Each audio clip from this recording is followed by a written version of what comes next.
The brutal reality of life in San Quentin Prison. Just across the water from San Francisco sits one of the most well-known prisons in the United States. A place with a history stretching back more than 170 years. A facility that has housed some of the country's most notorious inmates, and one of the largest death rows in America. This is San Quentin State Prison. And behind its walls is a system shaped by overcrowding, violence, reform efforts, and decades of controversy. Introducing San Quentin. San Quentin State Prison is California's oldest operating prison. Opened in 1852, it remains one of the most significant correctional facilities in the state. Located in Marin County, the prison sits directly on the edge of the San Francisco Bay. Unlike many modern prisons, San Quentin was built in a different era.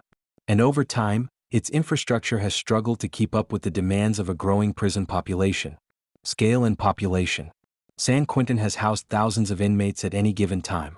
Over the years, population levels have fluctuated, but overcrowding has remained a recurring issue.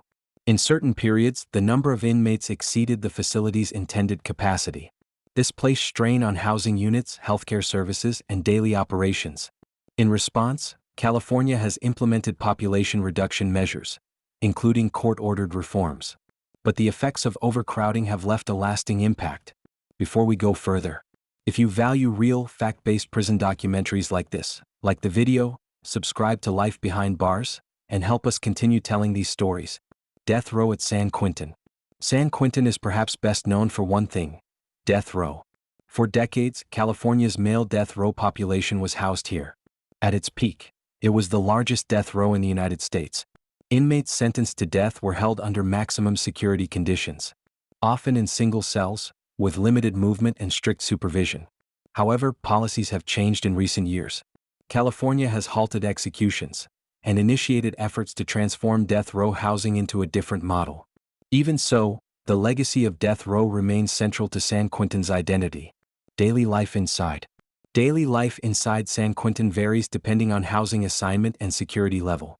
In general, inmates follow structured routines, head counts, meals, work assignments, and limited recreation time. Many housing units consist of older cell blocks, with narrow walkways and shared facilities. In some areas, inmates live in close proximity to one another, which can increase tension in an already controlled environment. At the same time, San Quentin also hosts educational and rehabilitation programs, a contrast that reflects the complexity of the institution. Violence and security. Like many large correctional facilities, San Quentin has experienced incidents of violence. These include inmate-on-inmate assaults and conflicts involving staff intervention. Official reports document that maintaining safety within a densely populated prison presents ongoing challenges. Security measures are designed to reduce risk, but incidents can still occur, particularly in environments where space is limited and tensions run high. The COVID-19 outbreak. In 2020, San Quentin became the site of one of the most significant COVID-19 outbreaks in the U.S. prison system. Thousands of inmates tested positive, and multiple deaths were reported. Investigations later examined how the virus spread within the facility, including the transfer of infected individuals from other institutions. The outbreak highlighted vulnerabilities within correctional environments, particularly in overcrowded and aging facilities, and it intensified calls for reform. Rehabilitation programs. Despite its challenges, San Quentin is also known for its rehabilitation efforts. Programs include education, vocational training, and media initiatives such as inmate-led journalism. These programs aim to prepare individuals for reintegration into society, and in some cases, they have gained national recognition. This dual identity, strict security alongside rehabilitation, makes San Quentin a unique case within the U.S. prison system. Transition. San Quentin is not defined by a single narrative. It is a place of punishment, a place of confinement, and for some, a place of change. In the next part, we go deeper inside, exploring conditions, mental health challenges, and the future of one of America's most historic prisons. Conditions, mental health, and the future of San Quentin. Living conditions inside. The physical conditions inside San Quentin State Prison reflect its age. Many of the buildings date back decades, and were not designed for modern prison populations. Cells can be small. Ventilation is limited in certain areas. And infrastructure challenges, such as plumbing and maintenance, have been documented over time. Reports from oversight agencies and court filings have highlighted these issues, particularly during periods of high population levels.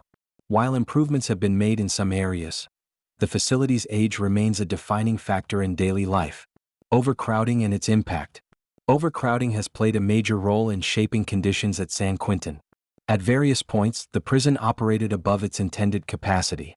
This placed pressure on nearly every part of the system: housing, healthcare, sanitation, and security.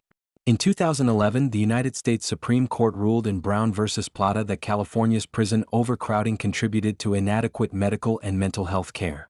The ruling required the state to reduce its prison population. That decision marked a turning point.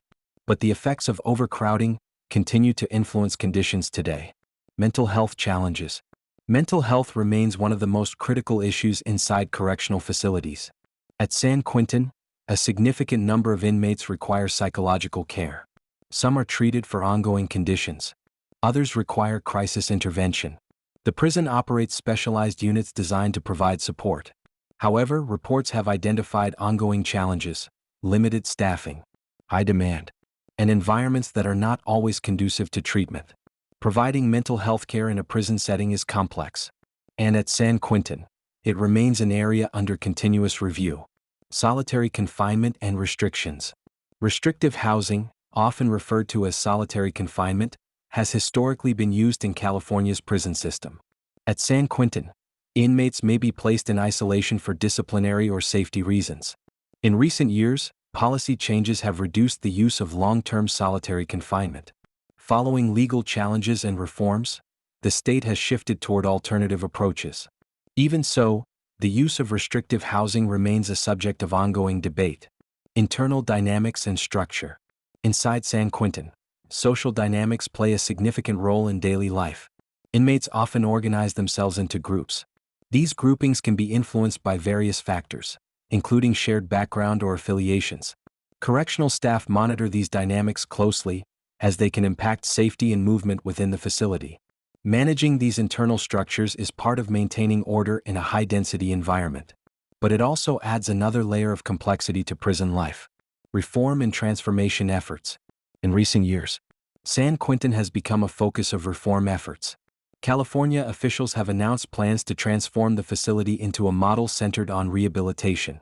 Inspired in part by international systems that emphasize education and reintegration, these efforts include expanding educational programs, vocational training, and support services. The goal is to reduce recidivism and prepare individuals for life after release. However, implementing such changes within an aging, high-security facility presents challenges, and progress is ongoing. Public perception versus reality. San Quentin is often viewed through a single lens: violence, strict security, and its history of death row. But the reality is more complex. Alongside documented challenges, there are also programs, reforms, and efforts aimed at change. Different sources present different perspectives, and conditions can vary across time and location within the facility. Understanding San Quentin requires looking at both sides, not just what it has been, but what it is becoming. The future of San Quentin. The future of San Quentin is still being shaped. Reform initiatives continue to evolve. Policies change, and public attention remains focused on how the system develops. Whether these efforts will fully address long-standing challenges remains to be seen. But one thing is certain: San Quentin will continue to play a central role in the conversation about incarceration in America. Transition to final part. In the final part, we step back to understand what San Quentin represents, not just as a prison, but as part of a larger system. What San Quentin represents.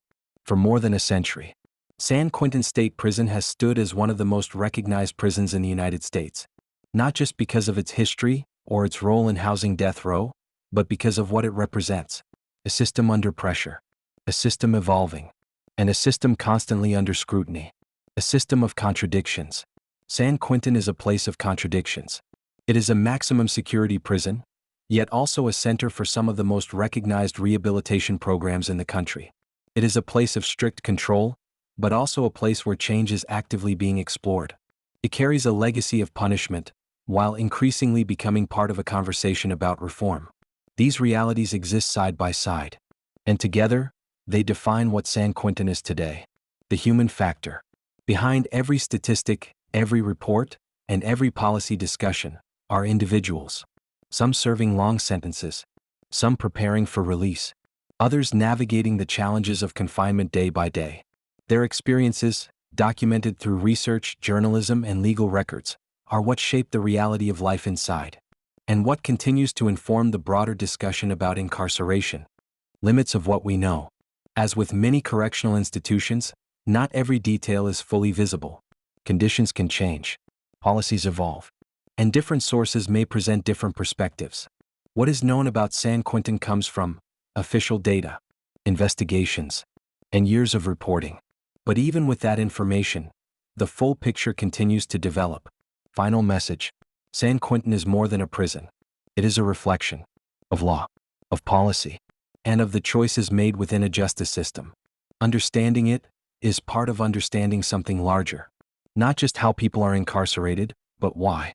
If you found this documentary valuable, and you want more real, fact-based stories like this, like the video, subscribe to Life Behind Bars, and support the channel as we continue uncovering the reality behind prison systems around the world.